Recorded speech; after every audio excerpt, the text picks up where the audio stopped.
mi padre pediría a Osías perdón por golpearlo con una terrible enfermedad de la piel.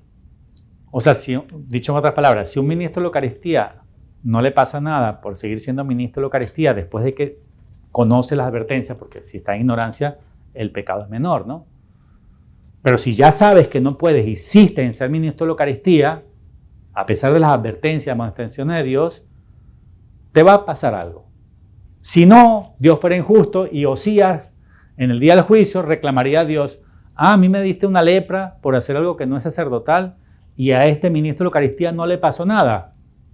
¿Entiendes? O sea, él se quejaría con razón y podríamos concluir que Dios actuó injustamente contra él. No, Dios no actuó injustamente. Dios es el más justo de todos y su justicia es perfecta. Quiere decir, te va a pasar algo, no lo sigas haciendo. Te va a pasar algo. Primera de Samuel 5, del 6 al 12. A esto no lo voy a leer porque ya lo narré en la mañana, me anticipé. Esto es cuando ellos pierden el Arca de la Alianza, va a una primera ciudad filistea, va a la segunda ciudad, la tercera ciudad, eso es lo que está narrado ahí, 1 Samuel 5, del 6 al 12, cuando la van a mandar a la tercera ciudad filistea, el tercer rey filisteo dice, no me la mandes, no quiero. Ya murió tu gente, no me la mandes para que muera la mía también. No quiero el arca de la alianza de los israelitas. Devuélvesela o haz lo que quieras, pero no me la mandes a hacer daño a mi ciudad. Entonces dice Jesús, Hijo, la Santísima Eucaristía, ante la cual Satán y el mundo de la muerte tiembla, es con lo que están jugando. Debes saber, hijo mío, que la nueva arca de la alianza es mayor que la de Moisés. Si esto pudo hacer el arca de Moisés, ¿qué obrará peor el arca de la nueva alianza? O sea, si el arca de la alianza de los israelitas causaba estragos por manipularla indebidamente y un pueblo pagano que no la reconocía, no la adoraba, etcétera, etcétera, y causó estragos, lo que está diciendo Dios es que esta arca de la alianza es mayor que la de Moisés. ¿Cuánto más puede hacer si está manipulada de manera indebida por quien no se debe o por personas que no tienen la mano consagrada? Porque el arca de la alianza es mucho mayor que aquella, porque esta era sombra y figura de la verdadera alianza y de la verdadera arca. O sea, la Eucaristía es mayor que el arca del arca de la alianza. Entonces, su manipulación indebida puede causar cosas peores. Dios no quiere que la gente se enferme, ni que se muera, ni que se dañe tu familia, tu vida. Pero no lo sigas haciendo simplemente. Esto también lo conté en la mañana. Por miedo a morirse, la montan sobre una carroza tirada por 2 bueyes, ahí está el arca de la alianza, y la mandan sola. Ellos solamente espían de lejos, a ver por dónde va. No se atreven a ir cerca porque se pueden morir. Pero efectivamente, ellos van espiando de lejos y ven cómo los bueyes siempre toman el camino correcto y llega al pueblo más cercano. El pueblo más cercano se llama Bet-Semes. Cuando llega, obviamente no llegó solo, un buey no sabe para dónde coger. Llega porque los ángeles, los querubines, van guiando los bueyes y son ellos los que la devuelven a los israelitas. Por eso yo les dije que la recuperaron sin disparar una sola flecha, sin ir a la guerra. Dios la devolvió, así de sencillo. ¿Cómo? A través de sus querubines. Pero ¿qué ocurrió? Que cuando llega Bet-Semes, no había un sacerdote por ahí, no está la autoridad, y la gente dijo, ay, miren, el arca de la alianza, que no nos dejan verla y no nos dejan tocarla, está aquí a nuestra disposición.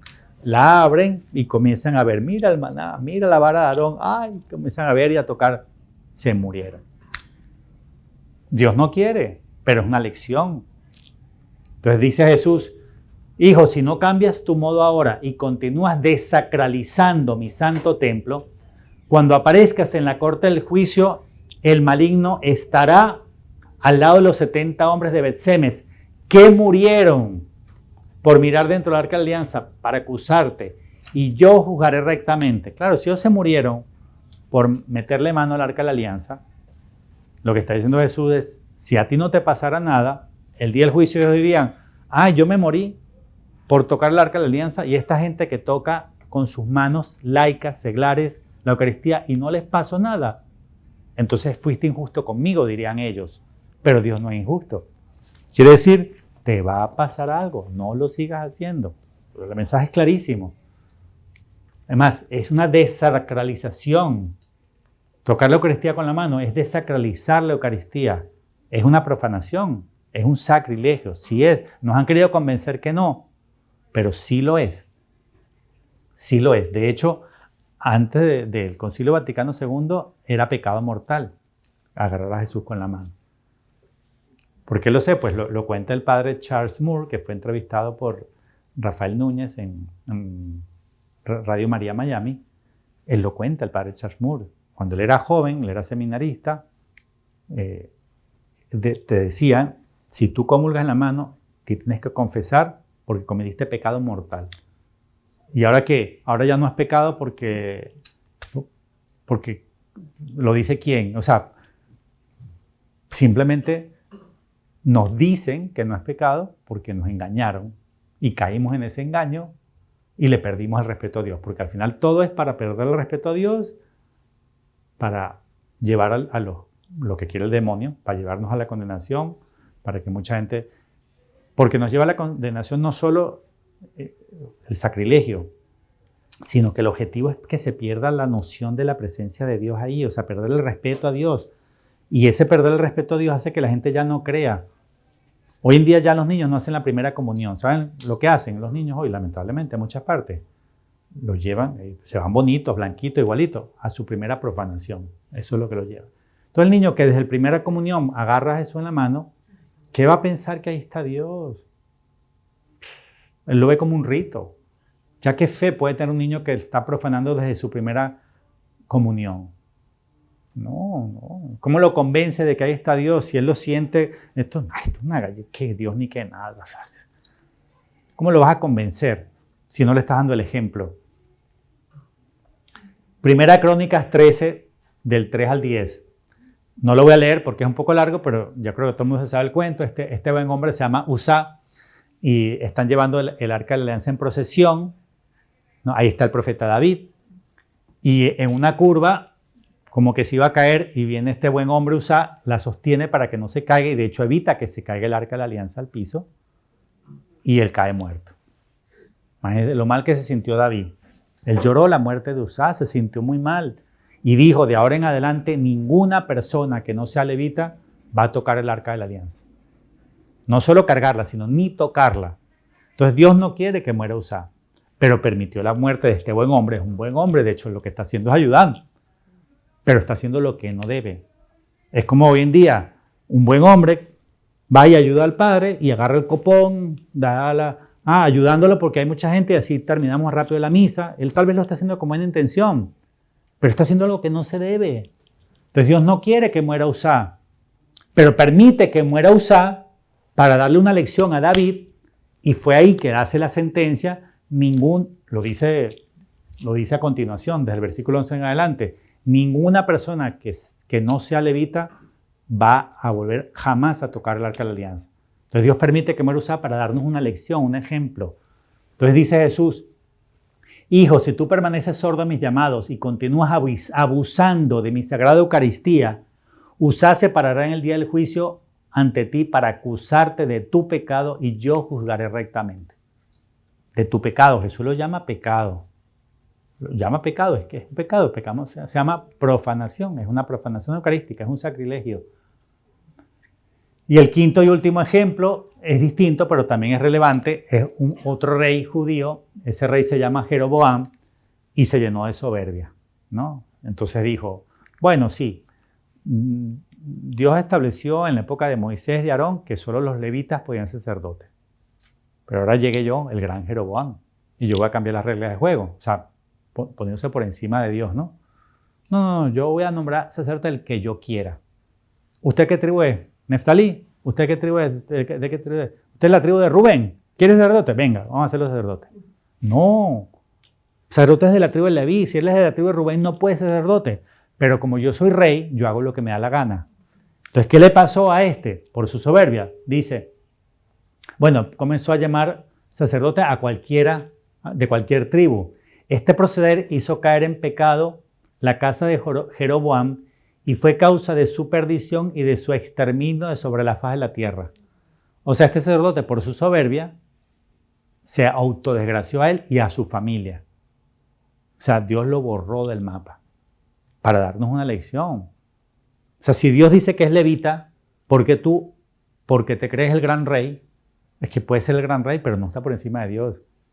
Si Dios dice levita, solo levita. Tienes que ser humilde, tienes que ser,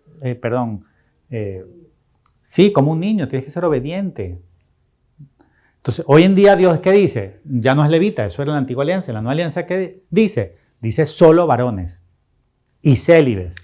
Entonces viene el hombre y dice no, porque están analizando uno de los análisis de los temas en discusión en el signo de la sinodalidad es si también mujeres. Entonces, bueno, todos decidimos que sí, que hoy en día también podemos ser mujeres sacerdotisas.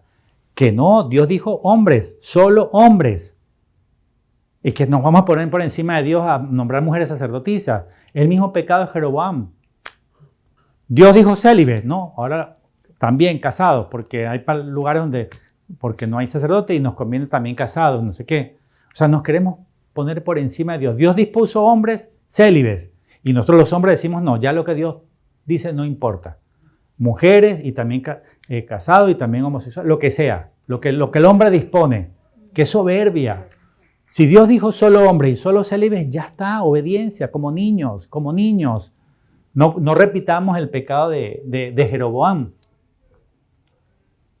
Bueno, hay un libro que pueden descargar gratuito de mi página web, se llama En defensa de la Eucaristía. Y el subtítulo es Noli me tangere, que son las palabras en latín de Jesús a María Magdalena. Noli me tangere significa no me toques. Es lo que le dijo Jesús a María Magdalena. No me toques, porque ya estoy... En mi página web, ya al final pongo cuál es mi página web, ya llega nuestra liberación. Ya está por la 5ª edición. La escribió mi amigo Alejandro Jiménez Alonso. Alejandro Jiménez Alonso tiene una de las 2 librerías que hay en Garabandal, la librería Lux Mundi. Como tiene una librería, él vive de vender libros, es una librería. Pero él le prometió a Dios que ese libro no lo iba a vender. O sea, tú llegas a la librería, tú dices, compras mi libro también los vende, compras este y este. Y después te dice, y en defensa de la Eucaristía, te lo regalo. Me dice una cosa, en Garabandal. Es muy fácil regalar un libro en PDF, porque no te costó nada. Pero él lo regala también impreso. ¿Entiendes? O sea, él le prometió a Dios que ese libro no lo iba a vender. Ni siquiera la versión impresa, que imprimirlo le cuesta 3 euros. Imagínate, él ya va por la 5ª edición, o sea, él ya ha regalado 5.000 libros o 4.000 y pico libros de esto. Y no lo vende. Porque él le dijo a Dios, este libro para defender la Eucaristía no lo voy a vender ni en formato electrónico ni en formato físico. Claro, él lo subvenciona con la venta de los demás libros, porque si todo lo regala, ¿cómo subsiste la librería? Pero ese libro dijo, no lo voy a vender. Y en mi página web, él me autorizó a ponerlo descarga gratuita. Se llama En defensa de la Eucaristía. ¿Qué hizo él ahí? El libro es una belleza, es maravilloso. Pero una de las cosas que hizo es un recuento de los concilios y los sínodos donde se habla de que no se puede comulgar en la mano. Entonces, por ejemplo, el Concilio de Zaragoza ordenó la excomunión a quien reciba la comunión en la mano. Sínodo de Roma se impuso la comunión en la lengua. Papa San León el Grande, Santísimo Sacramento debe recibirse en la lengua. Sínodo de Rouen prohíbe la comunión en la mano. O sea, ¿cuántos sínodos y concilios ya se establecieron, ya dijeron que no se puede? Entonces, ¿por qué ahora va a decir la iglesia que sí se puede? Porque está hecha, por eso escuchan la entrevista, es muy buena, que le hace Rafael Núñez a el padre Charles Moore. Él es gringo, pero él habla muy bien el español porque vivió mucho tiempo en México y en otras partes. Entonces el español lo habla bastante fluido, pero es gringo, él es nacido aquí en Estados Unidos, es de padres norteamericanos también. Pero él cuenta cómo comenzó esto, cómo arrancó, cómo la masonería infiltrada en la iglesia hizo el plan y cómo lograron el cometido. El cometido era que todo el mundo comulgara en la mano. El video es la entrevista es muy, muy buena. Muy lindo. Padre Charles Moore, M-U-R-R. M-U-R-R. La entrevista la buscan en Radio María Miami. La entrevista la hizo mi amigo también caraqueño, coterráneo conmigo, Rafael Núñez. Salió en Radio María Miami está publicada, la pueden ver. O sea, en YouTube la pueden ver. La hizo en 2 partes, parte 1 y parte 2. Es buenísima, hermosísima la entrevista.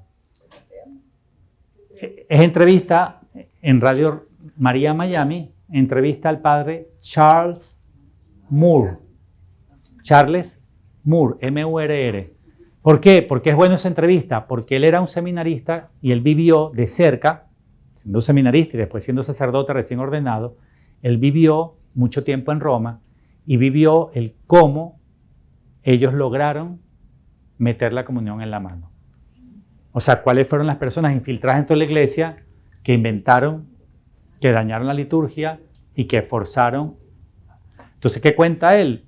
No solo cuenta cómo se introdujo, cuenta cómo era antes. Cuando era joven dice, te decía, si comulgaste en la mano es pecado mortal, tienes que confesarte pecado mortal para volver a comulgar. Entrevista es maravillosa, véanla.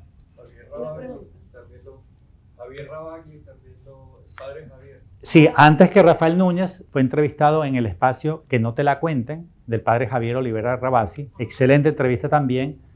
Entrevista al padre Charles Moore por el lanzamiento de su libro que se titula Asesinato en el grado 33. Tremendo libro. En defensa de la Eucaristía es de Alejandro Jiménez Alonso. Él es el dueño de la librería Lux Mundi en Garabandal. Alejandro Jiménez Alonso. Y es el único libro cuando vas a la librería en Garabandal que te llevas gratis. Los demás los tienes que comprar. Obviamente es una librería. Pero vamos a dar las preguntas para el final porque como está en plena grabación, para no hacer la interacción de preguntas ahora. El Concilio Vaticano II no se pronunció sobre la comunión en la mano, se nos hizo creer. Cuando escuchen por ahí, es que en el Concilio Vaticano II se permitió la comunión en la mano. Eso es mentira. Y de hecho, los que son expertos en el Concilio Vaticano II, que han leído todos los documentos, que son pilas y pilas y pilas, porque el Concilio Vaticano II tiene mucha documentación, no hay ninguno que permita la comunión en la mano, ninguno. Y si alguien te lo dice, tienes que retarlo. Tráigame el documento y lo analizamos. Dígame cuál documento y en qué página o en qué. No te lo van a traer porque no existe. O sea, con el concilio no, comenzó después. Después del concilio fue que se introdujo el tema de la comunión en la mano, pero no fue el Concilio Vaticano II. Papa San Sixto prohibió incluso a los laicos tocar los vasos sagrados. Papa San Gregorio Niceno también prohibió a los laicos tocar el altar. Bueno, vamos a ver qué nos dicen algunos santos. Juan Pablo II. El tocar las especies sagradas y su distribución con las propias manos es un privilegio de los ordenados. ¿Por qué? Lo que te permite tocar la Eucaristía es tener las manos consagradas y eso solo te lo da el sacramento del orden sacerdotal. Por eso es que ni siquiera un santo, por más que sea santo, si no es sacerdote, porque hay santos que no han sido sacerdotes, ¿no? Muchísimo. Eso es un invento masónico que lamentablemente es un golazo que nos dejamos meter. Esa es la verdad. Pero escuchemos a los santos. Y además, si la iglesia por 2000 años dijo no se puede, no debería parecer raro que ahora la iglesia diga ahora sí se puede. Es como decir, la iglesia ha dicho por 2000 años que 2 personas que se casaron por la iglesia se separan, se divorcian solo por lo civil, se arrejuntan con otra persona y ahora la iglesia dice que ahora sí pueden comulgar. Cuando la iglesia lleva 2000 años diciendo que comulgan su propia condenación, se van al infierno. ¿No les parece raro que después de 2000 años la iglesia diciendo no se puede, ahora diga, ahora sí se puede? Oye, cualquiera en su sano juicio diría, aquí hay algo raro, porque la iglesia no se puede equivocar durante 2000 años. Entonces uno tiene que, la intuición, la lógica y la fe te dice decir, ¿no será que no se puede y me están mintiendo? Es lo mismo, es lo mismo. ¿No será que no se puede y me están engañando? El concilio de Trento fue dogma y el dogma no se puede quitar. Los dos, claro. Solo ellos, los sacerdotes, deben administrarlo y no otros, dice San Francisco de Asís. Solo los sacerdotes. Escuchemos a los santos.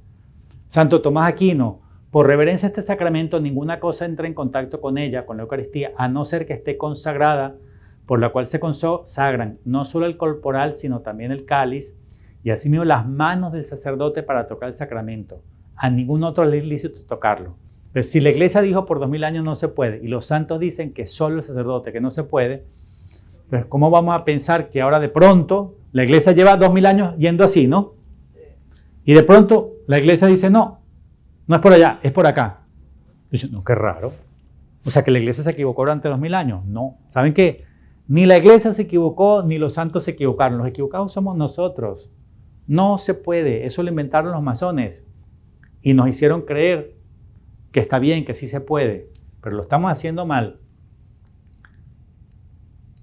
Este no lo explico porque lo voy a explicar mañana. Pero este sí lo voy a explicar. Algunas cositas las dejo para después o para mañana. Pero este sí es importante. Este recuento, miren cómo es el... Claro, esto está explicado mejor por el padre Charles Moore porque él lo vivió. Yo esto lo hice antes de escuchar la entrevista del padre Charles Moore. Escúchenla. Pero este recuento nos da un marco, un resumen. Ningún documento del Concilio Vaticano II permitió la comunión en la mano. Ninguno. Eso vino después. ¿Dónde comienza? Comienza, y este hombre sí lo explica bien el padre Charles Moore, porque él vivió esto de cerca. Comienza con un obispo que se llama Annibale Bognini. Él fue el gran destructor. Él fue el que dañó la liturgia y el que metió la comunión en la mano. Pero cuando Pablo VI entendió que era masón y se lo confirmaron, lo mandó a investigar y el resultado de la investigación era confirmado, está escrito en la logia GOI, que es Gran Oriente de Italia, inscrito bajo el número tal, código Juan, no sé qué tal y cual. Imagínense, Pablo VI, he puesto de prefecto para la reforma litúrgica, de secretario, perdón, para la reforma litúrgica a un masón. Lo destierra, lo manda a Irán, pero ya el daño estaba hecho. Ya el daño estaba hecho. Entonces, ¿qué hizo este señor? Fue el que hizo la misa nueva, 9 de los 9 que hicieron la reforma litúrgica, la misa Novus Ordo, 6 eran protestantes. ¡Qué metida de pata! Por eso que nuestra misa, aunque es válida, la Novus Ordo, está protestantizada, por eso es que voltean al sacerdote, por eso es que quitan las oraciones de San Miguel Arcángel, el último evangelio de San Juan, quitan un montón de cosas. Sigue siendo válida, pero era el primer paso a dañar la misa. Entonces, este es el hombre que más daño le ha hecho a la Iglesia Católica, peor inclusive que Lutero. ¿Saben por qué? Porque Lutero creó un cisma, pero ese daño quedó amputado, quedó. En cambio, este señor, para mí le hizo más daño que Lutero, porque el daño lo hizo dentro de la Iglesia Católica sin crear un cisma. Porque si lo hacía como Lutero, simplemente otra vez se perdía otro brazo, ¿no? Otra amputación, otro cisma. No. Al haber hecho el daño sin cisma, el daño quedó dentro de la Iglesia. Entonces, este fue el primer documento, y miren de qué año es, del año 69, es decir, ya habían 4 años que había terminado el Concilio Vaticano II. Fue el primer documento donde se introdujo la posibilidad de comulgar en la mano como una excepción para algunas conferencias episcopales centroeuropeas donde ya lamentablemente se está dando la comunión en la mano. Entonces este documento dice, bueno, no está permitido a nivel mundial, pero estos países donde ya la están dando, bueno, ahí solamente ahí. Eso fue un golazo. Porque el demonio, cuando tú dejas de entrar así, ya agarra todo. Así entró el aborto. El aborto legal no entró con todos los casos y todas las posibilidades como es ahora. En España, ni siquiera, o en toda Europa, ni siquiera tienes que ser mayor de edad, puedes ser menor de edad. Y ni siquiera tienes que tener consentimiento de sus padres. O sea, una niña de 15 años llega al centro de aborto, ¿verdad? Así es hoy en día, sin que los papás sepan, le sacan y en la noche está otra vez con el novio en el cine. Así de sencillo. Entonces, ¿cómo llegamos a ese desastre? No comenzó así, el demonio es muy astuto. Él sabe que si comienza así, lo frenan. ¿Cómo entra? Con excepciones, no es solamente si la niña fue violada. Bueno, pobrecita. Solamente si el feto viene mal formado. Solamente. El demonio, una vez que abres la puertica, y cuando te das cuenta, ya agarró legal, gratuito y sin consentimiento de los padres y sin ser mayor de edad. Entonces él entra por la excepción. Una vez que entró por la excepción, ya esto no lo paraba nadie. Entonces, ¿qué ocurrió? 4 años después, no solamente se consolida ya a nivel mundial, sino que además se introduce los MEC, los ministros extraordinarios de la Eucaristía. Imagínense, 73, es decir, 8 años después del Concilio Vaticano II es que comienzan los ministros de Eucaristía. O sea, que el que les diga que comenzó con el concilio es mentira. 8 años después del concilio es que se introducen los MEC, los ministros extraordinarios de la Eucaristía. Y ya, digamos, ya no es solamente unos países europeos, centroeuropeos, sino que ya se abre un poco más Entonces, les voy a demostrar que lo que estamos haciendo hoy, se lo voy a mostrar con el Código de Derecho Canónico vigente hoy. Les voy a demostrar que es ilícito y gravemente ilícito lo que estamos haciendo. ¿Qué dice el Código de Derecho Canónico vigente actual? Dice, donde exige la necesidad de la iglesia y no haya ministros, pueden también los laicos, aunque sean lectores, pero aunque no sean lectores ni acólitos, suplirles en algunas de sus funciones, es decir, ejercitar el ministerio de la palabra, presidir las oraciones litúrgicas, administrar el bautismo y dar la Sagrada Comunión según las prescripciones del derecho. Aquí permite que un laico dé la comunión. Pero, se requiere para la licitud el caso de necesidad y la carencia de clérigos, porque aquí comienza diciendo donde la necesidad lo amerite y no haya ministro. Entonces se requiere para la licitud que se cumplan las dos condiciones, la necesidad y la carencia de clérigo. Y dice, aquí está la parte central, si no se dan conjuntamente ambas circunstancias, la intervención de los laicos constituye un acto gravemente ilícito. ¿Qué quiere decir? Que el Código de Derecho Canónico vigente dice que lo que estamos haciendo en la iglesia en todas partes del mundo es un acto gravemente ilícito. Y esto que les acabo de decir no lo saben la mayoría de los laicos y lamentablemente no lo sabe la mayoría de los sacerdotes. Lo que estamos haciendo es gravemente ilícito porque se hace con el sacerdote presente. Aquí dice, en ausencia de ministros. Entonces, ¿cuándo sería lícito? Por ejemplo, no hay sacerdote y una necesidad. ¿Cuál puede ser? Alguien se está muriendo. Entonces, yo, por ejemplo, en mi comunidad, yo jamás se me ocurriría abrir el sagrario, meter la mano. Pero supongamos que no está el cura y se está muriendo mi madre. Solo en ese caso yo podría decir, ahí se cumplen las dos, porque se tienen que cumplir ambas, dice, no una, ambas. No está el cura, mi madre se está muriendo, es la única manera que a mí se me ocurriera agarrar una hostia y dársela a mi mamá que se está muriendo.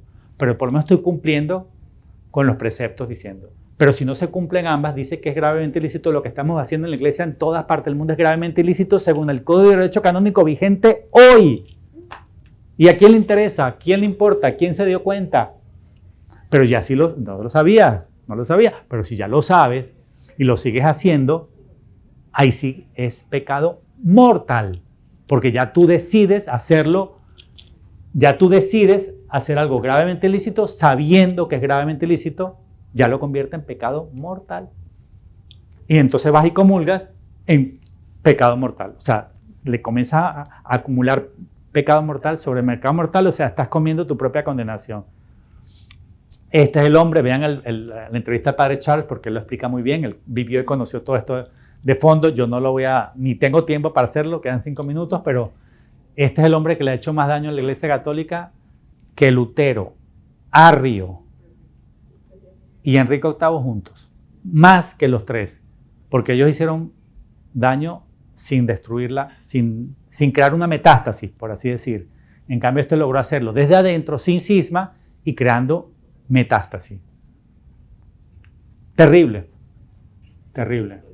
Y sí, Pablo VI sí llegó a saber que era masón, lo que hizo fue desterrarlo a Irán, donde murió, pero él ya había dañado la liturgia y ya había metido la comunión en la mano. O sea, ya el daño estaba hecho.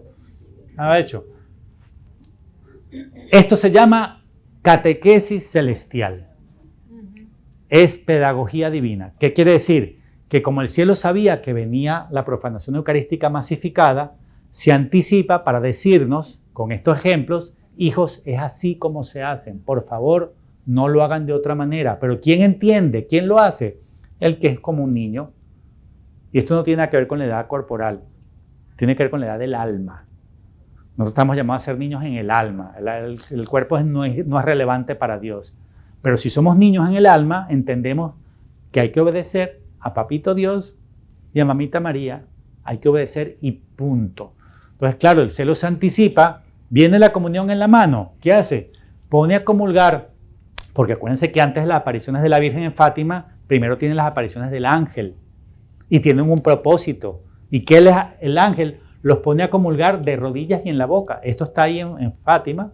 Está esta escultura que recuerda y representa lo que ahí ocurrió. El ángel de Portugal, el ángel de la paz, les da la comunión de rodillas y en la boca. ¿Para qué? Para que entendamos cómo se hace para prepararnos a los tiempos de la profanación eucarística masificada, el cómo no se hace. O sea, hay que aprender a los niños. Y aquí, en Garabandal, ocurrió algo muy interesante. Aquí no solamente existían las cámaras, en el año 61 al 65 ya existían también la videograbadora, o sea, la filmadora. Entonces, este milagruco, como lo llamó ella, no solo fue fotografiado, sino que fue filmado y había más de 100 personas viendo cómo la hostia, que siempre era invisible, permaneció con la lengua afuera, con la boca abierta, y en el momento que estaban filmando se convierte en visible. Así la gente entendió que sí recibían la comunión. Dios permitió que sí sea visible a todos para confirmar que sí comulgaban de verdad. ¿Y quién le daba la comunión? San Miguel Arcángel. En los mensajes de la devoción dice, único que puede suministrar la Eucaristía. ¿Saben qué significa eso? Que el ángel de Portugal, el ángel de la paz, es San Miguel Arcángel. Porque al decir Dios que es el único que tiene la potestad, imagínense, los ángeles son criaturas puras, santas, inmaculadas, y solo uno, Dios le da la potestad de agarrarlo y entregarlo a un ángel. ¿A cuál? Al capitán de la milicia celestial. Y nosotros nos creemos más que San Miguel Arcángel. O sea, San Rafael no puede. Y yo me hago ministro que me creo más que San Rafael. ¿Entiendes? O sea, es que es la soberbia. Al final, en el fondo, es la soberbia que nos alimenta. Esto se llama catequesis celestial. Es pedagogía divina diciendo, porque además, ¿qué es lo que había detrás del milagruco? La intención de Dios. Lo que hay detrás del milagruco es ver que ya se arrodilló y abrió la boca. Eso es lo que hay detrás. O sea, es una enseñanza. ¿Para quién es la enseñanza? Para el que quiere aprender, para el que tiene el alma de niño y quiere decir, es así como se hace, así me lo enseñó Dios, entonces yo lo hago así. No lo voy a hacer de otra manera, aunque me lo diga el párroco, el obispo o el papa. No, porque ninguno de ellos está por encima de Dios. Quiero decir, ni el obispo, ni el párroco, ni el papa está por encima de Dios. Si Dios me dice es así, entonces ¿quién soy yo para hacerlo de otra manera? Bueno, cuando le preguntan a Santa Teresa de Calcuta cuál era el peor mal del mundo, todos pensaban que iba a responder el aborto.